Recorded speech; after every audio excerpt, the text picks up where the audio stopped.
আমরা সবাই একসাথে বলবো, এই মুহূর্তে দরকার বিচার এবং সংস্কার। এই মুহূর্তে দরকার বিচার এবং সংস্কার। বিচার এবং সংস্কার। আমরা বলবো পাহাড় থেকে সমতলে, আপনারা বলবেন লড়াই হবে একসাথে।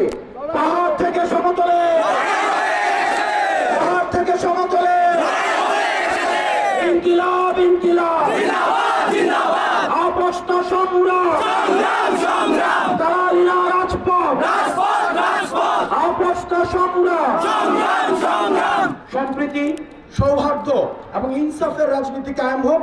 এবং আমরা এই তরুণ প্রজন্ম, আমরা আমাদের জীবন দিয়ে চেষ্টা করব আমরা ভুল ভ্রান্তির ঊর্ধ্বে উঠে যেন ইনসাফপূর্ণ একটা রাষ্ট্র ব্যবস্থা এবং সমাজ ব্যবস্থা গড়ে তুলতে পারি, যেখানে বিভিন্ন জাতিগোষ্ঠী, বিভিন্ন ধর্ম, বিভিন্ন ভাষার মানুষের সমান অধিকার প্রতিষ্ঠিত হয়। আপনারা সবাই ভালো থাকবেন, সুস্থ থাকবেন। আপনাদের সাথে আবার দেখা হবে। আপনারা সবাই ভালো থাকবেন। আসসালামু আলাইকুম, নমস্কার।